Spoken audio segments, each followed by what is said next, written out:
Okay, and just logging and then I guess it's working. Okay, so then just go into the repository. So it seems that for those who copy and pasted it, it did work.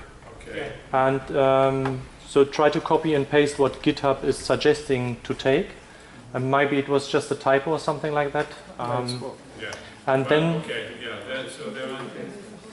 if that worked, you can go to GitHub again and check in the repository the files you have created. So this is basically what it is suggested. This is what you have to do. This one, yes. Both lines. Just okay. Then you have to put in your username. Then you are so the first line, then the second line. Then GitHub or Git is asking for username and password for the account you have just created on GitHub. You can address GitHub in It's not shown because it's your password. in another way also. The last two lines. There are only two lines at the bottom, which is GitHub. Checking your mail and doing that at the same time. What? You're doing two tasks at the same time. That's multitasking. So, should we check it on the website? No,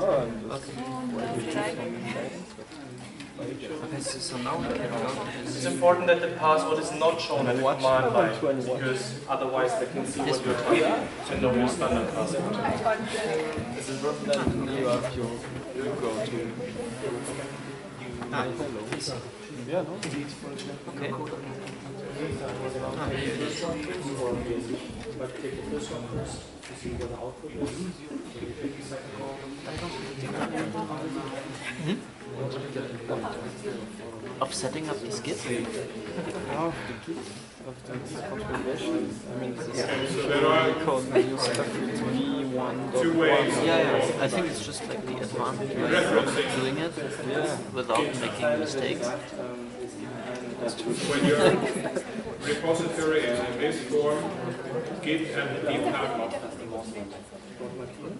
etc., that usually means that you set up SSH to do this login step automatically.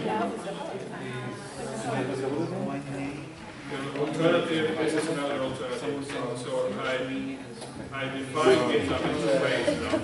Is it working for you as well? And that works. So The same problem like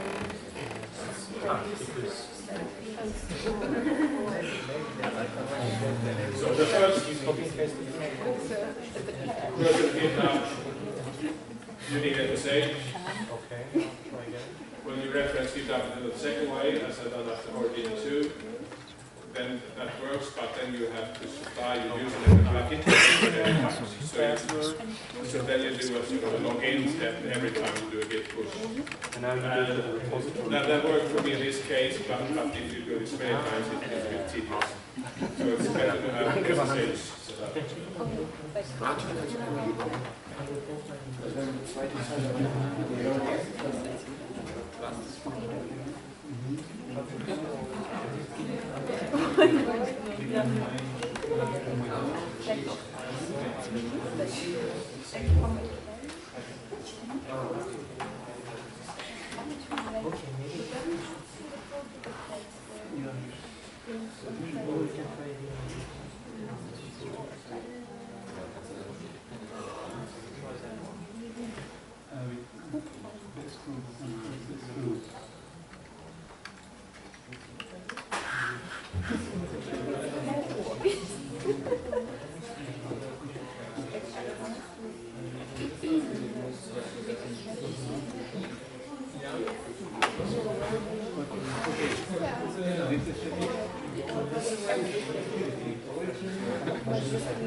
One from peak or normal one?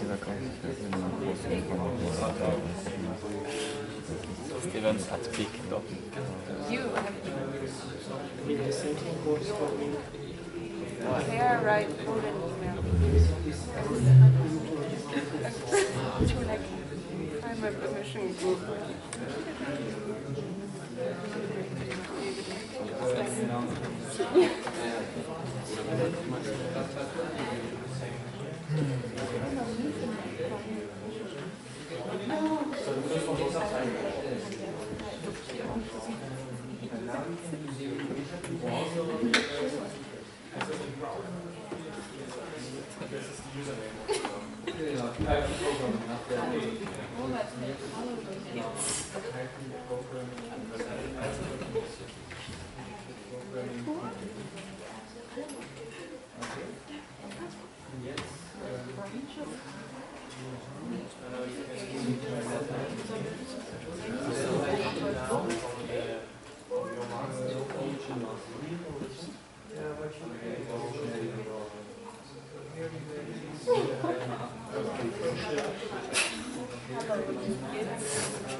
So I think that the important thing to understand here is that GitHub is Git. So GitHub is a commercial provider who offers Git repositories or Git repository functionality plus a shiny website. So when you are working locally on a command line, you're using Git, and that's the same what's under the hood at GitHub. There are only Git repositories, and you can start using the command line the same way. But since we are used to the internet and to shiny web pages, they put on top a nice web interface so that you can do certain stuff also on the web interface. But it's important now that you started to work locally, you started to add different versions of the file, and then finally you push it to a repository which is not somewhere local on a different folder and cannot be accessed by others. Now it's on the internet, and you can start sharing things and work on the same files and share the different versions. That's the idea of GitHub, because it's in the internet, and you not only need to use the command line, you can also do certain stuff with some buttons and so on. So that's the only difference.